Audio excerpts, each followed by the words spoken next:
Hello नमस्कार दोस्तों, आज की इस वीडियो में आपका बहुत बहुत स्वागत है।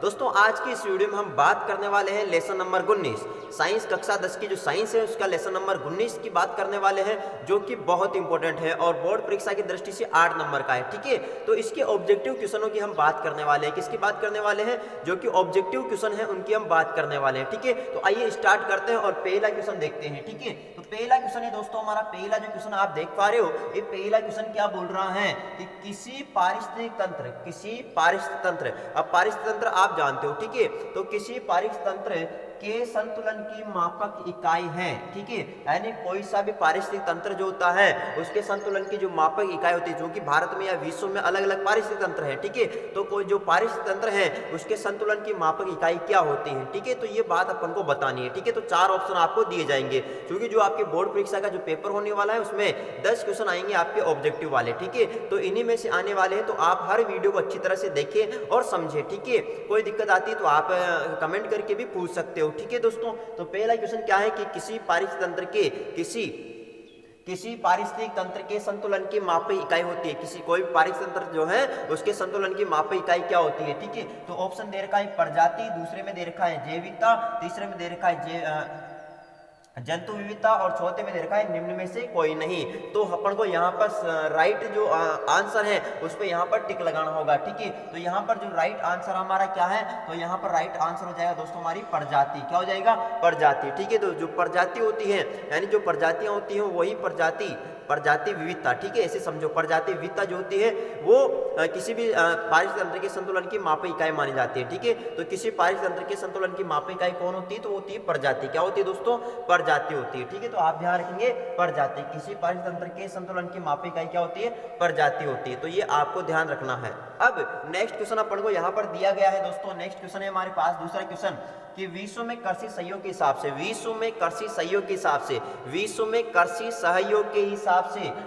भारत कौन से स्थान पर है। ठीक है, विश्व में कृषि सहयोग यानी कि कृषि सहयोग के हिसाब से भारत का विश्व में कौन सा स्थान आता है। ठीक है, पहला आता है, दूसरा आता है, तीसरा आता है, कौन सा स्थान आता है विश्व में कृषि सहयोग के हिसाब से? तो विश्व में कृषि सहयोग के हिसाब से भारत का कौन सा स्थान आता है? तो यहाँ पर ऑप्शन दिए गए हैं 8वां, 9वां, 7वां और 10वां। ठीक है, तो आपको यहाँ पर जो सही आंसर लिखना है वो कौन सा हो जाएगा? ग। ठीक है, ग हो जाएगा, यानी 7वां स्थान होता है। कौन सा स्थान होता है? 7वां। तो विश्व में कृषि सहयोग के हिसाब से भारत का कौन सा स्थान है? तो होता है दोस्तों 7वां। तो आप आंसर लगाइए, कैसे लिखेंगे आंसर? ठीक है, तो यहाँ पर लिखेंगे ग और यहाँ पर लिख देंगे 7वां। ठीक है, यानी 7वें स्थान पर है। ठीक है, 7वें स्थान। तो विश्व में कृषि सहयोग के हिसाब से भारत कौन से स्थान पे आ गया दोस्तों? 7वें स्थान पर है। कौन से स्थान पर है? 7वें स्थान पर। तो आपको ये याद रखना है। ठीक है, तो पहला क्वेश्चन क्या हो गया, जल्दी से रिपीट कर देते हैं। पहला क्वेश्चन है कि किसी पारिस्थितिक तंत्र के संतुलन की मापक इकाई क्या होती है? तो वो होती है प्रजाति। ठीक है, दूसरा है विश्व में कृषि सहयोग के हिसाब से भारत कौन से स्थान पर है? तो वो है दोस्तों 7वें स्थान पर। ठीक है, अब देखते हैं नेक्स्ट क्वेश्चन।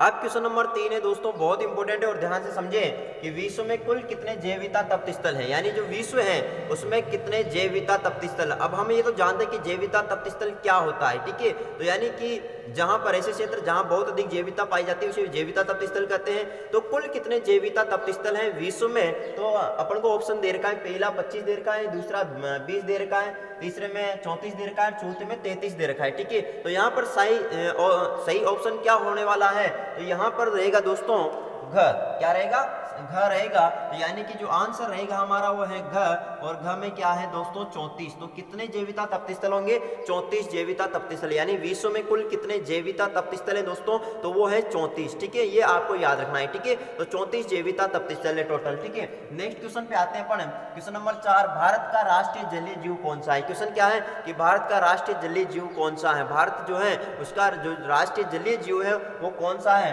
तो ऑप्शन में दे रखा है गांगे डाल्फिन, दूसरे में दे रखा है व्हेल, तीसरे में दे रखा है स्टार फिश और चौथे में दे रखा है उपरोक्त में से कोई नहीं। ठीक है, तो यहाँ पर जो आंसर रहेगा दोस्तों हमारा वो रहेगा क। कौन सा रहेगा? क रहेगा। और क क्या है दोस्तों? यहाँ पर है गांगे डाल्फिन। क्या है?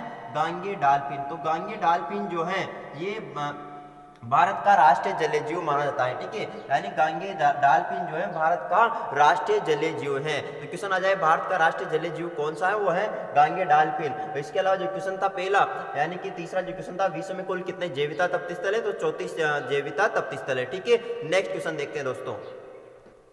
नेक्स्ट क्वेश्चन है दोस्तों, बहुत इंपॉर्टेंट है और क्वेश्चन क्या है कि निम्न में से कौन सा जैविकता तप्त स्थल भारतीय क्षेत्र में आता है, यानी उस जैविता तप्त स्थल का नाम बताना है जो कि भारतीय क्षेत्र में आता है, ठीक है, यानी जिसकी कुछ सीमा या थोड़ा बहुत भाग भारतीय क्षेत्र में आता है, ठीक है। तो यानी कि निम्न में से कौन सा जैविता तप्त स्थल भारतीय क्षेत्र में आता है, ठीक है। तो ऑप्शन दे रखे हमारे को, पहला दे रखा है मेडागास्कर के द्वीप समूह, पहला क्या है मेडागास्कर के द्वीप समूह, दूसरा है पूर्वी मलेशियाई द्वीप समूह, तीसरा है इंडो बर्मा और चौथा है उपरोक्त में से कोई नहीं, ठीक है। तो यहाँ पर जो राइट आंसर आने वाला है दोस्तों हमारा, वो आने वाला है ग, क्या आएगा ग, ठीक है, ग आएगा। और ग में क्या दे रखा है अपन को, इंडो बर्मा, ठीक है, इंडो बर्मा जो है ये भारतीय क्षेत्र में आता है, यानी इंडो बर्मा जैविता तप्त स्थल जो है ये इसका कुछ क्षेत्र जो है भारत में लगता है, ठीक है। तो आपको याद रखना है कि निम्न में से कौन सा जैविता तप्त स्थल भारतीय क्षेत्र में आता है। तो ऑप्शन दिए गए हैं मेडागास्कर के द्वीप समूह, दूसरा दे रखा है पूर्वी मलेशियाई द्वीप समूह,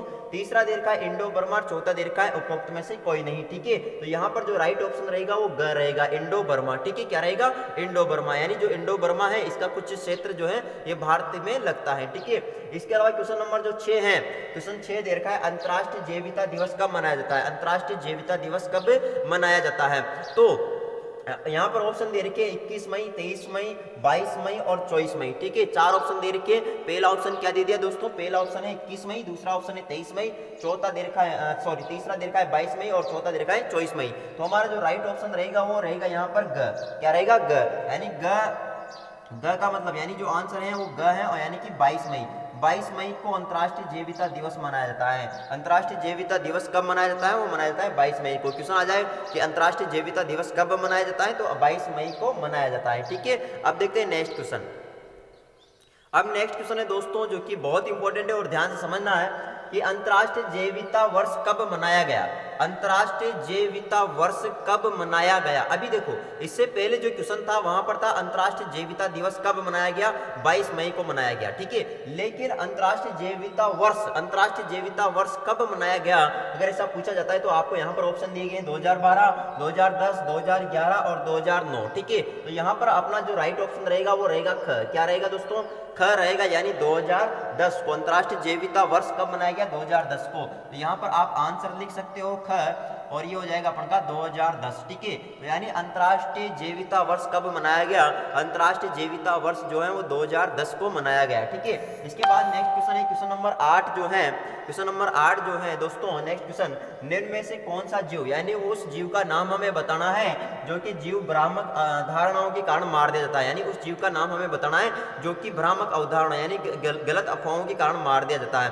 जैसे कोई जिसको देखते ही मार देते हैं कि यार इसके तो डंक में जहर होता है या इसके फूंक मारने में जहर होता है, तो ऐसी भ्रामक अवधारणा है जिनके कारण उसको देखते ही मार देता है। तो कौन सा जीव है वो, तो पहला ऑप्शन दे रखा है गोइरा, दूसरा दे रखा है गोडावण, तीसरा दे रखा है मेंढक और अगला दे रखा है डोडो, ठीक है। तो यहाँ पर जो राइट ऑप्शन रहेगा वो क रहेगा दोस्तों, क, यानी गोइरा जो होता है, गोइरा इसको लोग देखते ही मार देते हैं भ्रामक अवधारणाओं के कारण या भ्रामक धारणाओं के कारण कि इसकी सांस में क्या होता है जहर होता है, ठीक है। तो यहाँ पर आप जो आंसर लिखेंगे वो क्या लिखेंगे क, यानी गोइरा हो जाएगा, ठीक है। इसके बाद नेक्स्ट क्वेश्चन नवा जो क्वेश्चन है वो क्या है कि 1992 में पृथ्वी सम्मेलन कहाँ हुआ है, 1992 में पृथ्वी सम्मेलन हुआ था, तो वो कहाँ पर हुआ था, कौन सी जगह पे हुआ था। तो ऑप्शन दे रखे नई दिल्ली, पेरिस, पर्थ और रियो डी जेनेरियो, ठीक है। तो यहाँ पर जो ऑप्शन रहेगा हमारा वो रहेगा घ, क्या रहेगा, यानी आंसर जो रहेगा वो घ रहेगा, और घ में क्या है Rio de Janeiro, Rio de Janeiro, ठीक है। रियो डी जेनेरियो में क्या हुआ था, पृथ्वी सम्मेलन हुआ था, कब 1992 में। तो पृथ्वी सम्मेलन पूछ लिया जाए कब हुआ, 1992 में हुआ, 1992 में पृथ्वी सम्मेलन हुआ था, ठीक है। 1992 में पृथ्वी सम्मेलन हुआ, और कहां पर हुआ, रियो डी जेनेरियो में हुआ। कहां पर हुआ दोस्तों, रियो डी जेनेरियो में हुआ था, ठीक है। तो ये आपको याद रखना है, कहां पर हुआ था, रियो डी जेनेरियो में। पृथ्वी सम्मेलन कब हुआ था, 1992 में रियो डी जेनेरियो में हुआ था, ठीक है। ओके दोस्तों, अब नेक्स्ट क्वेश्चन देख। अभी दोस्तों क्वेश्चन नंबर 10, और क्वेश्चन नंबर 10 क्या है कि वह जीवाणु जो औद्योगिक अपशिष्ट से भारी धातुओं को हटाने की क्षमता रखता है, यानी कि औद्योगिक अपशिष्ट में जो भारी धातु होती है उनको हटाने की क्षमता रखने वाला वो कौन सा जीवाणु है, उसका नाम हमें बताना है। ओके, तो सबसे पहला जो क है उसमें दे रखा है स्यूडोमोनास प्यूटिडा, क्या है, स्यूडोमोनास प्यूटिडा। ख में दे रखा है आर्थोबैक्टर विस्कोसस, ग में दे रखा है साइट्रोबैक्टर और घ में दे रखा है उपरोक्त सभी। ठीक है, तो दोस्तों यहाँ पर जो ऑप्शन आने वाला है वो आएगा घ। ठीक है, आंसर क्या जाएगा, घ आएगा। ठीक है, घ में क्या है, उपरोक्त सभी, उपयुक्त सभी। ठीक है, उपयुक्त सभी, तो यानी कि घर यानी उपयुक्त सभी यहाँ पर ऑप्शन रहेगा, यानी सूडोमोनास फ्यूटिडा, इसके बाद आर्थोबैक्टर विस्कोसस और साइट्रोबैक्टर, ये तीनों जो हैं ये उद्योगों में जो भारी अपशिष्ट होता है उसको हटाने की क्षमता रखते हैं। ठीक है, तो ये जीवाणु है दोस्तों, ये तीनों क्या है, जीवाणु है। और ये तीनों जीवाणु जो होते हैं ये उद्योगों से जो अपशिष्ट होता है उसमें जो भारी धातु होती है उनको हटाने की क्षमता रखता है। ठीक है, तो दोस्तों आई होप आपको ये वीडियो अच्छा लगा होगा। अगर अच्छा लगा है तो इसको लाइक, कमेंट और शेयर जरूर कीजिएगा। सब्सक्राइब करना मत भूलिएगा ताकि आने वाली हर वीडियो का नोटिफिकेशन आपको सबसे पहले प्राप्त हो सके। और दोस्तों बच के रहिए, घर में रहिए, सुरक्षित रहिए, अपने स्वास्थ्य का ध्यान खुद रखिए। Thank you, all the best, मिलते हैं नेक्स्ट वीडियो।